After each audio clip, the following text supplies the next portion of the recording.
Let's talk about investor reaction on Wall Street to all of these headlines. Put your eyes at the corner of your screen to see the Dow dropped hundreds of points today in reaction to the president's words. Oil prices jumped, so there's a lot of uncertainty among the investor set about the flow of oil out of that critical oil shipping route, the Strait of Hormuz, where we saw strikes. President Trump threatens to strike Iran as early as tonight. This after more U.S. and Iranian strikes happened overnight. You can see them right there on your screen. The Defense Department confirms 80 Iranian targets hit.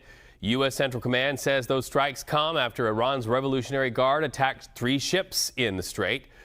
You know, Iran seems to focus on hitting U.S. military targets in Kuwait and Bahrain. In fact, they've been pretty vocal in recent minutes about those areas. Those countries' air defense knocked out incoming Iranian missiles earlier today, so they were grateful to have that ability to do so, but it still raises that threat level.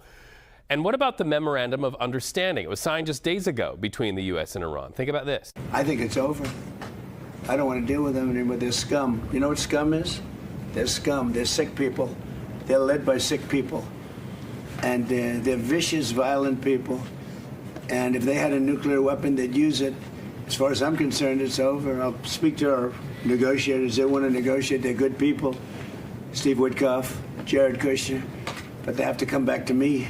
As far as I'm concerned, it's just a waste of time dealing with them.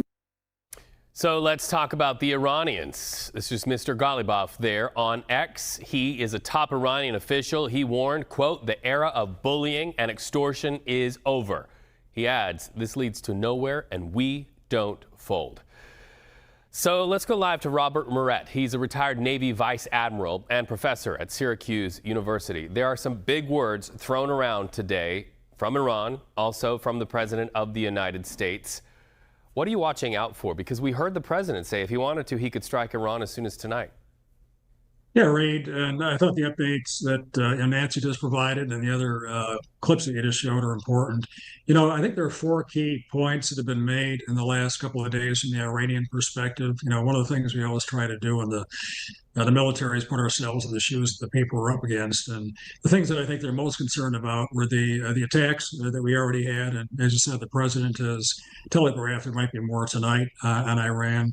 What they describe as violations of the Straits of Hormuz. It is not using there's 3 routes through it now, not using the approved Iranian route, but rather one that is closer to the other side of the Gulf, a little safer, a little easier to protect.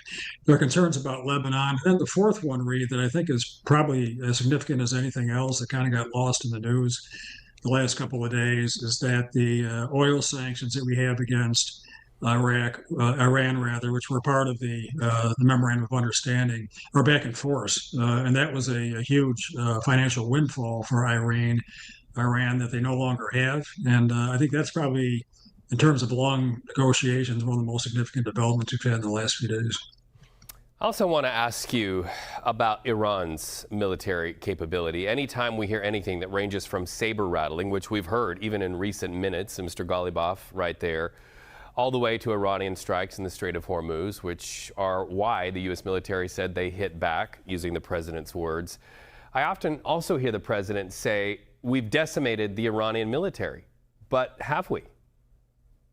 Yeah, Rita, I would make 2 points. The first point I would make is that, as you know, political leaders on all sides, who include the Iranians, make statements for different audiences. I think his statements are probably targeted at a domestic audience rather than the important negotiations that will continue to take place, whether we agree on things or not. The second point I would make is that, Iran has emerged with leverage over the Straits of Hormuz, and they have little incentive to give that up. And they're able to, hold at risk the Straits of Hormuz for shipping companies and their insurance carriers and so forth, with relatively cheap, easy to manufacture weapons that, from a pure targeting standpoint, from a military standpoint, Reed, I think you and I have had this discussion before, but they could be manufactured in garages and basements.